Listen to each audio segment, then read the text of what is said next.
Hello everyone, welcome to my YouTube channel. आज हम लोग यूरोप कंटिनेंट में जो बचा हुआ पार्ट था वो देखेंगे। तो चलिए स्टार्ट करते हैं। तो सबसे पहले हमने आप लोग को बताया था कि जो ये यूरोप महाद्वीप है, ये जो है ये यहाँ पे एक यूराल पर्वत है। यूराल पर्वत यहाँ से ये काल्पनिक रेखा के द्वारा जो है ये यहाँ पे कैस्पियन सागर में, एक कैस्पियन सागर से होते हुए फिर यहाँ पे आता है काला सागर, और काला सागर से यहाँ पे आता हुआ ये सब जो है भूमध्य सागर। और फिर अगर यूरोप के अगर उत्तर में बात करें तो यहाँ पे आर्कटिक महासागर है, और आर्कटिक महासागर के नीचे मैंने ये जो देश मैंने बताए थे, नॉर्वे, फिनलैंड, स्वीडन, ये सब मैंने बताया था। तो ये यहाँ पे जो सागर है उसे हम कहते हैं बाल्टिक सागर। और बाल्टिक सागर के अगर इधर साइड में जूटलैंड के जस्ट इधर देखा जाए तो यहाँ पे उत्तर सागर इसे बोलते हैं। और इधर का ये जो जल का भारी मतलब क्षेत्र जो दिखाई देता है वो है अटलांटिक महासागर। अटलांटिक महासागर के बाद मैंने आप लोग को ये भी बताया था कि जो है ये सब चीज़ें मैंने बता दिया है कि भूमध्य सागर, ये जो भूमध्य सागर है, भूमध्य सागर में दो द्वीपीय देश के बारे में मैंने बताया था। एक तो मैंने माल्टा बताया था और दूसरा साइप्रस बताया था। तो माल्टा की अगर लोकेशन देखी जाए तो ये देखिए, ये भूमध्य सागर में ये जो है ये है माल्टा। और माल्टा के बाद में यहाँ देखा जाए तो यहाँ पे ये छोटा सा मतलब द्वीप है, उसे हम कहते हैं साइप्रस। तो ये प्रश्न इस तरह पूछा जाता है कि भूमध्य सागर में स्थित दो द्वीपीय देश कौन से हैं, तो आप बताएंगे पहला माल्टा और दूसरा क्या है, साइप्रस। तो ये हो जाएंगे भूमध्य सागर में स्थित जो है वो मतलब द्वीपीय देश। ये सब चीज़ें हमने पहले ही अध्याय में मतलब बता दिया है। यूरोप का जो फर्स्ट पार्ट है और ये दूसरा पार्ट है, तो संभवतः कि ये आज पूरा जो है ख़त्म हो जाएगा। तो अगर ये बात किया जाए कि ये मैंने बताया था कि यूरोप जो है ये एशिया से लगा हुआ है, एशिया के भूखंड से। तो एशिया का सबसे पश्चिमी देश मैंने बताया था आप लोगों को कि तुर्की है, और तुर्की के दक्षिण में भूमध्य सागर, क्योंकि ये भूमध्य सागर है। और इधर के नीचे जो अगर आएंगे ये वाला भूमध्य सागर है, भूमध्य सागर के अगर इधर नीचे की तरफ जाएंगे तो जो है कौन सा देश लगा हुआ है, तो ये है तुर्की। तो ये हम इस तरह कह सकते हैं कि एशिया का सबसे जो पश्चिमी देश है वो तुर्की है, और तुर्की के दक्षिण में भूमध्य सागर है। फिर अगर बात करें कि यहीं पर ये जो मैंने बताया था कि उसे हम क्या कहते हैं, साइप्रस। ये यहाँ पे मैंने बता दिया है ये चीज़, साइप्रस अभी दिखाया था ना कि ये साइप्रस है ये वाला। तो ये हो जाएगा, और इधर साइड में इधर से पूरा एशिया शुरू हो जाता है, तो यही वाला है साइप्रस। तो ये हो जाएगा। अब हम देखते हैं कि अगर हम ये चीज़ देख लेते हैं, थोड़ा सा जल संधि के बारे में समझ लेते हैं कि अगर जल संधि की बात किया जाए तो जल संधि क्या होती है, तो दो बड़े समुद्रों को मिलाने वाला जो संकरा समुद्र ही जल संधि या जलडोर भी कहते हैं। तो ये होता है जैसे कि बहुत भारी मात्रा में जल का जो मतलब जो दो बड़े समुद्र को जो मिलाने वाला संकरा समुद्र होता है वही जो है जल संधि या जलडोर भी कह सकते हैं उसे। तो ये हो जाएगा। अब हम अगर बात करें यूरोप की जो मुख्य भूमि, जो ये यूरोप है इसकी जो मुख्य भूमि है वो यूराल पर्वत, ये जो यूराल पर्वत है, यूराल पर्वत से लेकर पश्चिम में यहाँ आएंगे तो ये देखिए पुर्तगाल दिख रहा है, पश्चिमी जो सबसे देश है वही है पुर्तगाल। तो वही है कि जो यूरोप का जो मुख्य भूमि है वो यूराल पर्वत से लेकर और कहाँ तक है, ये है मतलब जो है ये मैंने बताया था ना कि पुर्तगाल तक ये अवस्थित है।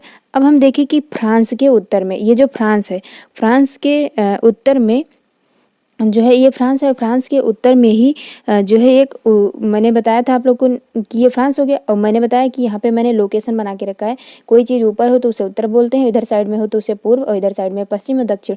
तो ये फ्रांस है और फ्रांस के उत्तर यही तो होगा। तो उत्तर में उत्तरी सागर या उत्तर सागर दोनों कह सकते हैं। तो फ्रांस के उत्तर में जो है उत्तरी सागर है, और फ्रांस के उत्तर में दो द्वीप हैं जिसे हम ब्रिटिश द्वीप समूह कहते हैं। ये देखो फ्रांस के उत्तर में ही दो द्वीप हैं, इसे हम क्या कहते हैं, ब्रिटिश द्वीप समूह। हाँ देखो इसमें जैसे कि मैप से हम पढ़ा रहे हैं, अब हम बोल रहे हैं तो आप लोग लिखेंगे कि फ्रांस के उत्तर में उत्तरी सागर है और फ्रांस के उत्तर में ही दो द्वीप हैं। कौन कौन से, इन दोनों को मिला के सम्मिलित तौर पर देखा जाए तो हम इसे कहते हैं ब्रिटिश द्वीप समूह। अब ये ब्रिटिश द्वीप समूह हो गया, और फ्रांस और ब्रिटिश द्वीप समूह के बीच में ये देखो ये जो है दो द्वीप समूह हो गए, और ये जो है फ्रांस हो जाएगा। तो इन दोनों के बीच में ये जो ये ब्लू कलर के जो नीला है ये सब जल है, तो ये सब जल है, तो ये जो जल भरा हुआ है इसके बीच में जो सकरा समुद्र है, ये जो ये इसकी अगर चौड़ाई की बात किया जाए तो ये लगभग जो है 40 किलोमीटर चौड़ा जो समुद्र का जो क्षेत्र है जिसे हम इंग्लिश चैनल कहते हैं। तो प्रश्न ये पूछा जाता है, फ्रांस और जो मतलब यूनाइटेड किंगडम या फिर ये द्वीपों के बीच में जो है ये जो जल का क्षेत्र है ये किस चैनल के द्वारा मतलब ये यहाँ पे क्या है, तो आप बताएंगे इंग्लिश चैनल कहते हैं इसके दोनों के बीच में। तो फिर से देख लीजिए कि फ्रांस और ब्रिटिश जो देखो फ्रांस और ब्रिटिश द्वीप समूह के बीच में सकरा समुद्र जो 40 किलोमीटर मतलब चौड़ा है जिसे हम इंग्लिश चैनल कहते हैं। इन दोनों द्वीपों में जो ये छोटा द्वीप है ये वाला, ये छोटा द्वीप, छोटे द्वीप को जो है हम आयरलैंड तथा जो लंबा द्वीप है ये लंबे द्वीप को हम लोग ग्रेट ब्रिटेन या फिर इसी को हम बोलते हैं यूके या फिर यूनाइटेड किंगडम। तो ये हो जाएगा। अब हम देखते हैं कि आयरलैंड का उत्तरी हिस्सा, मैंने बताया था जो छोटा वाला है आयरलैंड और ये है यूनाइटेड किंगडम, तो आयरलैंड का उत्तरी हिस्सा और प्लस जो ये यूनाइटेड किंगडम या ग्रेट ब्रिटेन को मिलाकर हम लोग क्या कहते हैं, यूनाइटेड किंगडम कहते हैं।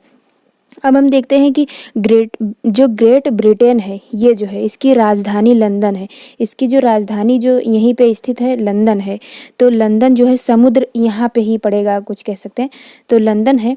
तो इसकी लोकेशन अगर मैप में, तो मैंने बताया कि जो मतलब इसकी जो राजधानी है वो लंदन जो है वो अगर इसकी बात करें तो लंदन समुद्र तट के भीतर मुख्य भूमि के ये अंदर मतलब यहाँ पे एक टेम्स नदी या फिर थम्स नदी भी कहते हैं कि तट पर है। और आयरलैंड की राजधानी डबलिन जो है, यहीं पे एक डबलिन है, इसकी राजधानी भी यहीं आप मैप में देखेंगे तो यहीं पे पड़ता है डबलिन। तो अगर डबलिन की बात किया जाए तो ये इसकी अगर लोकेशन देखा जाए तो जस्ट यहाँ पे आएगा, देख लीजिए ये यहाँ पे कुछ इसकी लोकेशन आएगी। तो ये है आयरलैंड की राजधानी डबलिन, ये तट पर नहीं है लेकिन इसकी राजधानी जो है वो लंदन, वो जो टेम्स नदी के तट पर है। तो प्रश्न ये पूछता है कि जो मतलब इसकी राजधानी लंदन है वो कौन सी नदी के किनारे है, तो आप लोग बताएंगे कौन सी, टेम्स नदी के किनारे स्थित है। तो ये हो जाएगा। अब हम देखते हैं कि ब्रिटिश द्वीप समूह या ग्रेट ब्रिटेन या और फ्रांस के बीच संकरे समुद्र को जो है इंग्लिश चैनल को ही हम बताए थे आप लोग को कि जो है डोवर जल संधि भी कहते हैं। तो इसके द्वारा इन दोनों को पृथक किया जाता है। अब हम देखते हैं कि उत्तरी सागर और अटलांटिक महासागर, ये जो उत्तरी सागर है और इधर जो है अटलांटिक महासागर, इन दोनों को जो है डोवर जल संधि मिलाता है। इन दोनों को जो है, इनके दोनों के जल को जो है डोवर जल संधि मिलाता है तथा ग्रेट ब्रिटेन और फ्रांस को ये दोनों अलग करता है। ये हो गया। अब हम देखते हैं कि फ्रांस जो है, ये जो फ्रांस है, ये फ्रांस जो है यूरोप का क्षेत्रफल में सबसे बड़ा देश है। मतलब यूरोप महाद्वीप में क्षेत्रफल के अकॉर्डिंग देखा जाए तो फ्रांस जो है वो सबसे बड़ा देश है। और फ्रांस की राजधानी जो है ये पेरिस, ये मैंने जो स्टार बना के रखा हुआ है ये है पेरिस। तो पेरिस आप लोग बताएंगे कि पेरिस जो है कौन सी नदी के किनारे है। हम ऑप्शन में देते हैं आप लोग को सीन नदी या फिर जो है मतलब टेम्स नदी या फिर और भी दो ऑप्शन। तो आप लोग बताएंगे फ्रांस की राजधानी जो पेरिस है वो कौन सी नदी के तट पर स्थित है। ये आपका वर्क है। तो फ्रांस के पश्चिम में, ये जो फ्रांस है, फ्रांस के पश्चिम मतलब इधर साइड में देखा जाए तो पश्चिम में जो है स्पेन है। मैंने बताया था फ्रांस के पश्चिम में यही तो हो जाएगा। तो ये स्पेन एक देश है। तो फ्रांस और स्पेन की सीमा पर एक पर्वत है। यहाँ पे अगर देखा जाए ये यहीं पे एक पर्वत है, इसको इस तरह कर दीजिए, ये मान लीजिए पर्वत है। तो इस पर्वत में यहाँ पे मतलब फ्रांस और स्पेन के जो बीच मतलब सीमा पर एक पर्वत है जिसका नाम है पिरेनीज का पर्वत। आप लोग लिख लेंगे, हम लिखेंगे नहीं क्योंकि इसमें स्पेस कम है और हम बोल रहे हैं तो इसमें लिखने की कोई ज़रूरत नहीं। तो फ्रांस और स्पेन के सीमा पर एक जो है ये मतलब एक जो है पर्वत है जिसका नाम है पिरेनीज का पर्वत। अब देखिए पिरेनीज का जो ये पर्वत है ये फ्रांस को स्पेन से अलग करता है। तो प्रश्न इस तरह पूछा जाएगा कि फ्रांस और स्पेन के बीच में, पहले देखिए फ्रांस के पश्चिम में स्पेन है और फ्रांस और स्पेन के बीच में एक जो है सीमा पर स्थित एक पर्वत है जिसका नाम है पिरेनीज का पर्वत। तो प्रश्न इस तरह घुमा के पूछेगा कि फ्रांस और स्पेन के बीच में कौन सा पर्वत स्थित है, तो आप लोग बताएंगे पिरेनीज का पर्वत। तो ये हो जाएगा। अब हम आगे देखते हैं कि अब देखें कि यहाँ पे थोड़ा सा ऊपर कर लें, एक सेकेंड। ये देखिए ये जो है, ये जो थोड़ा लंबा टाइप का निकला हुआ है ये है इटली। तो अब देखा जाए कि फ्रांस और इटली, ये मैंने बताया फ्रांस और ये है इटली। इनके बीच में ये जो सीमा है, ये इटली हो गया, ये फ्रांस, ये जो सीमा है, ठीक, इस सीमा पर एक पर्वत है, उसे हम कहते हैं आल्प्स पर्वत। यहाँ पे पर्वत भी बना लीजिए। एक सेकंड, हम दूसरे कलर का पेन ले लें, एक सेकंड। हाँ, तो यहाँ पे एक पर्वत है जिसका, यहाँ पे देख लीजिए, ये एक पर्वत है, ठीक, मान लीजिए इस तरह। तो इटली और फ्रांस के बीच में सीमा पर एक जो है पर्वत है, उसे हम कहते हैं आल्प्स पर्वत। ध्यान रखना, अभी मैंने यहाँ पे दूसरा पर्वत बताया था और यहाँ पे फ्रांस, और ये इटली पूरा है इतना, ये पूरा इतना इटली है और ये फ्रांस। तो फ्रांस और इटली के बीच में यहाँ पे जो है कौन सा मतलब पर्वत है, तो वो है आल्प्स पर्वत। फिर इसके बाद में अगर देखा जाए तो यहाँ पे फ्रांस और स्विट्जरलैंड, मैंने आप लोग को बताया था कि मतलब यहाँ पे ये है फ्रांस, ये फ्रांस, और ये क्या है, ये वाला छोटा सा देश जो ये इतना बड़ा है, ये है स्विट्जरलैंड।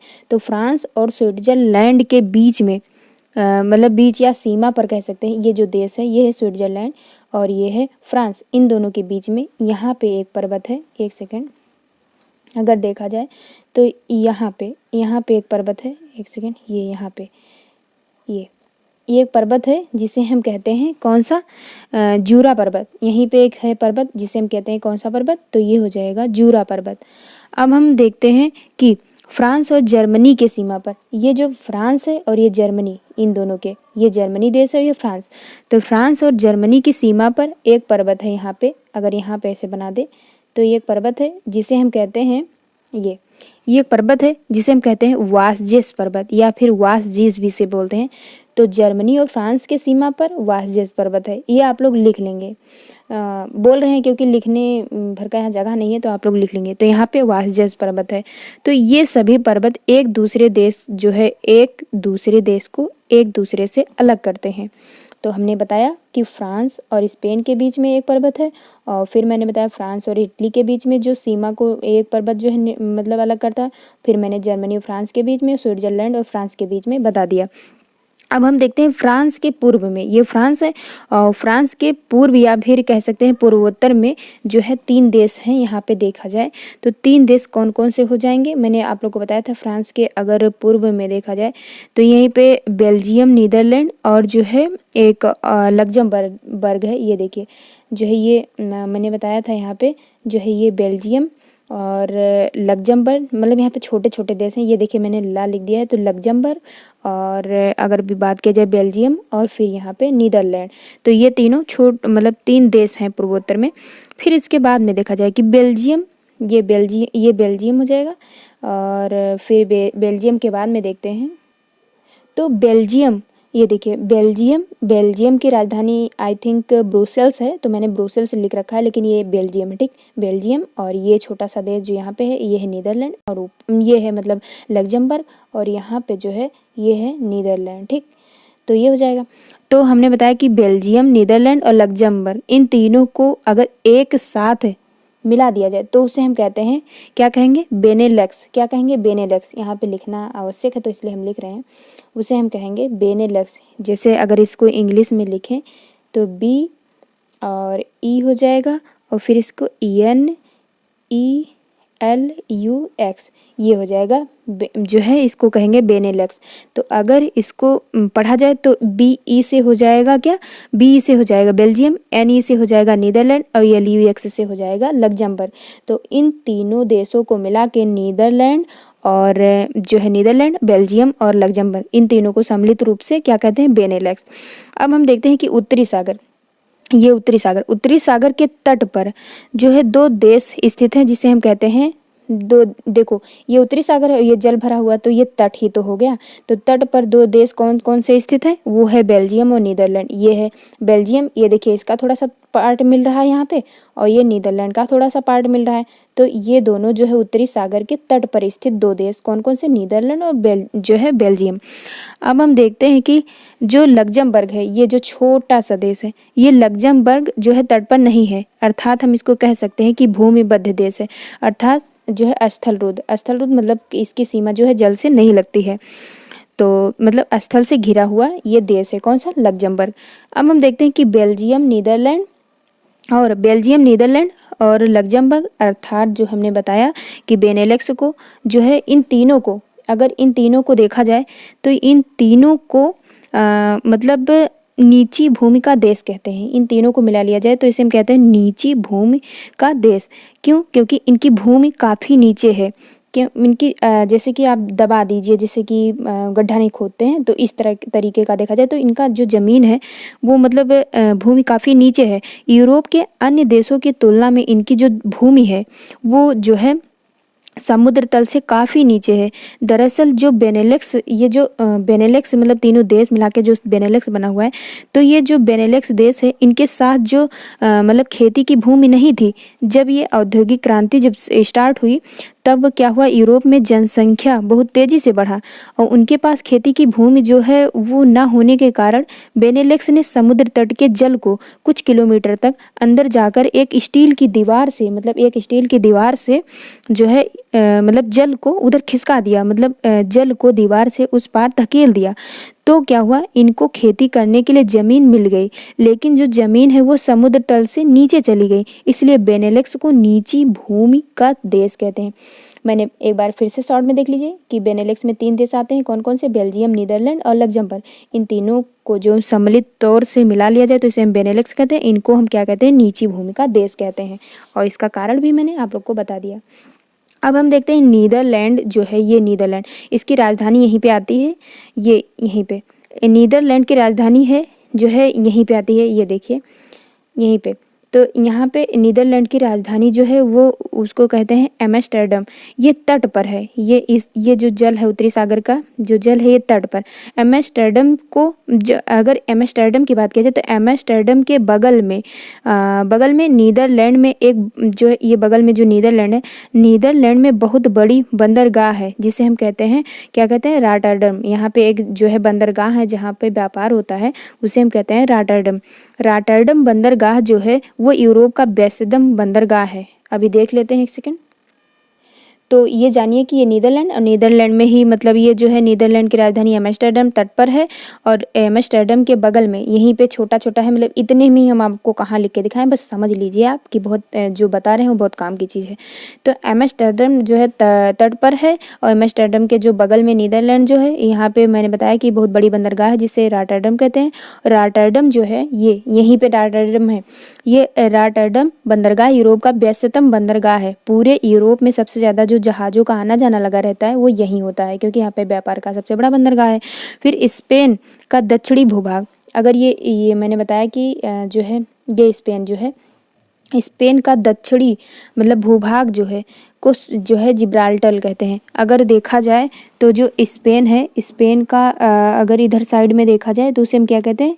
ये जो नीचे वाला भाग है इसे हम कहते हैं, क्या कहते हैं? जिब्राल्टर कहते हैं। जिब्राल्टर मतलब है तो स्पेन में, लेकिन इस पर जो है राजनैतिक जो अधिकार है, ये चीज़ पॉइंट जो है आप लोग नोटिस करिएगा कि जो जिब्राल्टर है वो स्पेन में मतलब जैसे कि इस है तो स्पेन में, लेकिन राजनैतिक अधिकार इस पर जो है यूके का, मतलब इसका अधिकार है। यहाँ पे देख लीजिए ये वाला क्षेत्र जो ये है तो मतलब स्पेन में, लेकिन इस पर अधिकार राजनीतिक, जैसे मैंने बताया था कि जो दुनिया का सबसे बड़ा आइसलैंड जो है वो ग्रीनलैंड यहाँ पे है, उधर साइड में दिखाई नहीं दे रहा है, लेकिन ये जो है उस पर अधिकार जैसे डेनमार्क का था, ये जो जूट लैंड द्वीप पर स्थित जो मतलब ये है, तो इस पर अधिकार मैंने बताया था कि मतलब इसका था, लेकिन स्पेन में ही स्थित जो जिब्राल्टर है इस पर राजनैतिक अधिकार जो है वो यूनाइटेड किंगडम का है। तो ये हो गया। अब हम देखते हैं कि जिब्राल्टर के दक्षिण में, ये जो जिब्राल्टर है इसके दक्षिण में अफ्रीका के, मैंने बताया ये जो पार्ट जो वाइट वाइट दिख रहा है ये है अफ्रीका महाद्वीप। तो अफ्रीका, क्योंकि अभी हम यूरोप पढ़ रहे हैं तो इसलिए इसमें यूरोप का ही मतलब मैप है, लेकिन ये जो दिख रहा है थोड़ा सा पार्ट, इसके नीचे आएंगे तो जो है अफ्रीका। तो अफ्रीका के उत्तर में यहाँ पे मोरक्को है, मतलब मोरक्को एक देश है, यानी स्पेन और मोरक्को के बीच में ये जो सकरा समुद्र है इसको हम जो है जिब्राल्टर जनसंधि कहते हैं। इसको अगर लिखना चाहें तो लिख लीजिए इसको, ये जो जल है ये स्पेन हो जाएगा और ये जो है अफ्रीका है। अफ्रीका का जो मतलब मोरक्को, यहाँ पे लिख लीजिए अगर लिखा चाहिए, ये हो जाएगा मोरक्को। यहाँ पे जो है इसको हम क्या कहेंगे? जिब्राल्टर जल संधि कहेंगे। तो ये जिब्राल्टर जल संधि हो जाएगा। और फिर अगर देखा जाए, क्योंकि स्पेन में ये स्पेन में जिब्राल्टर नामक जगह है जिससे इसका नाम जो है जिब्राल्टर जल संधि रखा गया। मतलब स्पेन में एक जगह है जिब्राल्टर, इसी के आधार पर इसका नाम जो रखा गया उसे हम कहते हैं जिब्राल्टर जल संधि। और ध्यान रखना है कि इस पर अधिकार किसका है, यूके यानी कि यूनाइटेड किंगडम या फिर ग्रेट ब्रिटेन का। अब देखते हैं कि जिब्राल्टर जल संधि स्पेन और अफ्रीका के मोरक्को को अलग करता है तथा भूमध्य सागर और अटलांटिक, ये जो भूमध्य सागर है और इधर का क्षेत्र जो है ये है अटलांटिक महासागर, तो इनको जोड़ता है। तो प्रश्न आएगा कि भूमध्य सागर और अटलांटिक महासागर के बीच में कौन सी जल संधि है, तो वो है कौन सी जल संधि है, वो है जिब्राल्टर जल संधि। आप लोग ध्यान रखिएगा कि अफ्रीका का जो मोरक्को है, मोरक्को से बताइएगा आप लोग की कौन सी यात्रा, मतलब कौन सी यात्री आया था यात्रा करने, ये आप लोग का मतलब क्वेश्चन है। आप लोग, अब मैं आपको डेट भी बता दे रही हूँ कि चलो बता ही देते हैं। शायद इब्न बतूता आया था 13 वरा में से कुछ करके है, तो आप लोग मतलब बताएंगे कि मोरक्को से कौन सा यात्री आया था भारत का जो है यात्रा करने। ठीक, तो बताएंगे ये कि मोरक्को से कौन सा यात्री आया था भारत के यात्रा के लिए। तो ये आपका जो है काम है।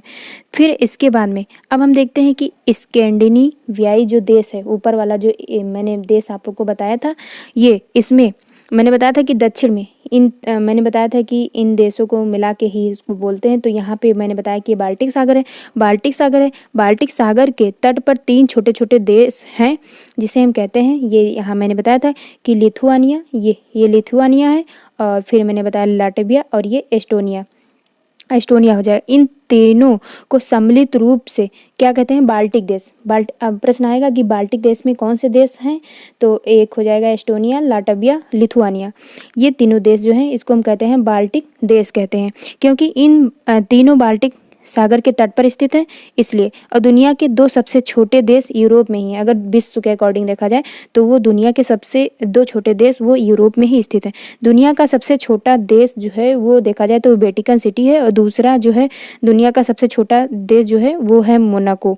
ये दोनों यूरोपीय देश में ही आते हैं।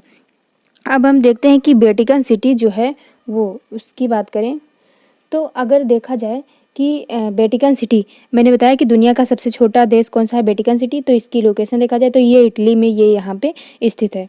ये अगर देखा जाए तो यहाँ पे जो है वेटिकन सिटी। और दूसरा मैंने बताया था दुनिया का सबसे छोटा देश वो मोनाको है, जो यूरोप में, मतलब यूरोप में ही है।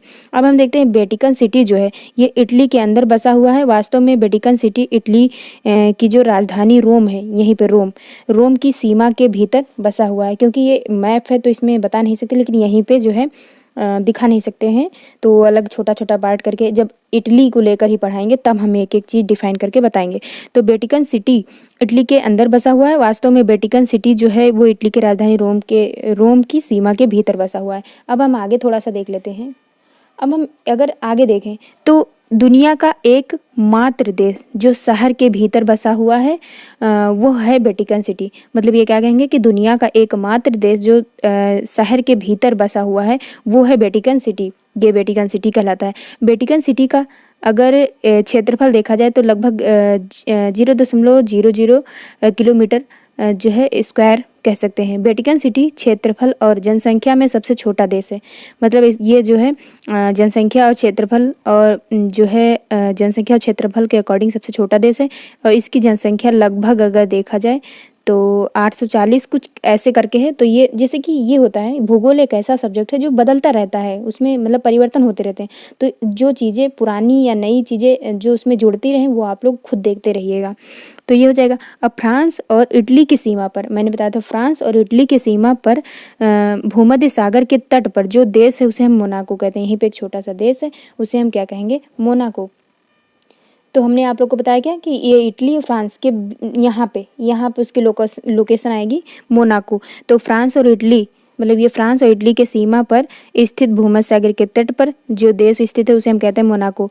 इटली में 2 स्थल रुद्ध देश हैं। पहला वेटिकन सिटी मैंने बता दिया, और दूसरा सान मारिनो। तो इसी में है सान मारिनो भी। तो ये हो जाएगा जो है, मतलब सान मारिनो इटली के जो है पूर्व में स्थित है। इटली के पूर्व में सान मारिनो स्थित है। अब मतलब इटली के पूर्वी तट पर स्थित है। इटली है इसके पूर्वी तट। आप लोग जो है उसमें देखेंगे, आप लोग जो पढ़िए और मैप रखे रहिए और देखते रहिए जो हम कहें। अब देखते हैं मोनाको। ये जो मोनाको है ये दुनिया का सबसे ज़्यादा जनसंख्या घनत्व या जो है डेंसिटी कह सकते हैं वाला देश है, जो कि दूसरा सबसे छोटा देश है।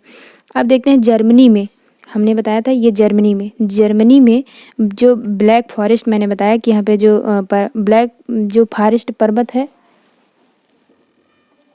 तो ये जर्मनी में यही ब्लैक फॉरेस्ट एक पर्वत है, यहाँ से एक नदी निकलती है, डेन्यूब नदी निकलकर, और यहाँ ये जो काला सागर है यहीं में गिर जाती है। यहाँ से एक नदी निकलती है, अगर एक नदी निकलती है और ये आके यहाँ से आते हुए और यहाँ पे काला सागर में गिर जाती है। ये काला सागर है, तो ये काला सागर में जाकर गिर जाती है। अब हम देखें कि डेन्यूब नदी, अभी मैंने जो बताया कि डेन्यूब नदी जो है ये मतलब ब्लैक फॉरेस्ट से निकलती है, तो डेन्यूब नदी ये 5 देशों की राजधानियों से होकर गुजरती है। इन 5 देशों की राजधानियों के नाम अगर देखा जाए तो ये आप लोग बताएंगे, और यहाँ से ये जब आएंगे तो ये रास्ते में ये अगर आएंगे तो ऐसे ये कौन से 5 ऐसे देश हैं जिनकी राजधानियों से ये डेन्यूब नदी जो है होते हुए और काला सागर में गिरती है, ये आप लोग जो है कॉपी में या फिर कमेंट बॉक्स में बताएंगे, ये आपका काम है।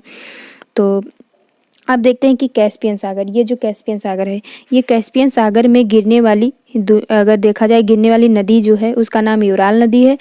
और यूराल नदी और यूराल पर्वत से निकलकर, यूराल नदी जो है ये इधर से आती है, ये यूराल पर्वत से जो है निकलकर अगर देखा जाए तो हमने बताया कि यहाँ से जो ब्लैक फॉरेस्ट जो यहाँ जर्मनी में यहाँ से जो नदी निकलती है वो यहाँ आके ये मैंने बना दिया है, ये नदी निकलते हुए यहाँ आती है और काला सागर में गिर जाती है। और फिर मैंने बताया कि यूराल पर्वत से मतलब ये बताया कि जो है अगर देखा जाए तो कैस्पियन सागर में, ये जो कैस्पियन सागर है, कैस्पियन सागर में गिरने वाली जो यूराल नदी है, यूराल पर्वत से निकलती है ये यूराल नदी, ये देखो मैंने बता दिया है ये ब्लैक कलर का। तो ये जो है यूराल नदी, यूराल पर्वत से निकलकर जो यूराल नदी ये यहाँ से निकलकर कैस्पियन सागर में यहाँ पे गिर जाती है और कैस्पियन सागर में गिरती है। यहीं पे एक नदी जो बोल्गा नदी है, ये वाली नदी जो आई है, ये दूसरी वाली, ये वाली नदी, ये बोल्गा नदी है, ये वाली, ठीक, ये बोल्गा नदी। और ये यहाँ पे एक पहाड़ी है वो वल्दाई की पहाड़ी, तो यहीं से निकलकर और कैस्पियन सागर में गिर जाती है। कैस्पियन सागर में जो है गिर जाती है। बोल्गा तथा यूराल नदियाँ जो दोनों हैं ये उत्तरी, ये जो है मतलब ये जैसे कि जो कैस्पियन सागर है इसके उत्तर में गिरती है और बोल्गा तथा यूराल नदियाँ उत्तरी कैस्पियन सागर में गिरने के कारण जो है दोनों नदियों के गिरने से उत्तरी कैस्पियन सागर में कम खारापन पाया जाता है और दक्षिणी कैस्पियन सागर में ज़्यादा जो है खारापन पाया जाता है। क्योंकि जो दो नदियाँ गिर जाती हैं यहाँ पे तो इसलिए इसका पानी कम खारा पानी रहता है और इधर से ऑलरेडी भरा ही रहता है। जैसे कि कोई नदी आके अगर पानी गिराएगी तो वहाँ पे जो है वो अच्छा पानी यहाँ पे गिरता है, तो इसलिए वहाँ का पानी जो है खारापन मतलब खारापन कम हो जाता है। तो इसलिए प्रश्न पूछता है कि जो कैस्पियन सागर है, कैस्पियन सागर में मतलब उत्तर या दक्षिण या पश्चिम या कहाँ पे जो है खारापन कम होता है, तो आप उत्तर साइड में बताएंगे। तो ये हो जाएगा आपका ये प्रश्न रहा कि जो है मैंने बताया है। ये जो प्रश्न है ये आप लोग कमेंट बॉक्स में ज़रूर बताएंगे कि जो मतलब ये जो मतलब ब्लैक फॉरेस्ट से जो नदी निकलती है और जो काला सागर में जाके गिरती है वो कौन से ऐसे 5 देश हैं और उन 5 देशों की राजधानियों से जो है उन राजधानी का भी नाम लिखेंगे कि वो निकल के और यहाँ पे आके गिरती है। तो कुछ मैं नाम बताए दे रही हूँ कौन सी राजधानी हो जाएगी, जैसे वियना और फिर ब्रासीलिया भी कह सकते हैं, बुडापेस्ट, बेलग्रेड और बुखारेस्ट, ये सब हैं। तो ये आप लोग खुद बताएंगे कौन कौन से ऐसे देश हैं। ये तो मैंने राजधानियों के नाम बता दिए लेकिन यही ऐसे देश हैं, तो ये आप लोग बताएंगे। तो ये हो गया यूरोप महाद्वीप। आई थिंक यूरोप महाद्वीप में शायद ही एक भी क्वेश्चन बचा हो, मेरे हिसाब से तो नहीं बचा है। यूरोप महाद्वीप को मैंने बहुत अच्छे से बता दिया है, एक भी क्वेश्चन नहीं छूटेगा अगर इतना आप लोग कंप्लीट कर लेंगे। इसीलिए मैंने मैप में बताया है कि एक भी क्वेश्चन ना छूटे। तो आज के लिए इतना ही और धन्यवाद। और अगर आप लोग को ये वीडियो अच्छा लगे तो आप लोग प्लीज़ इसे लाइक करिए और कमेंट करिए और सब्सक्राइब करिए।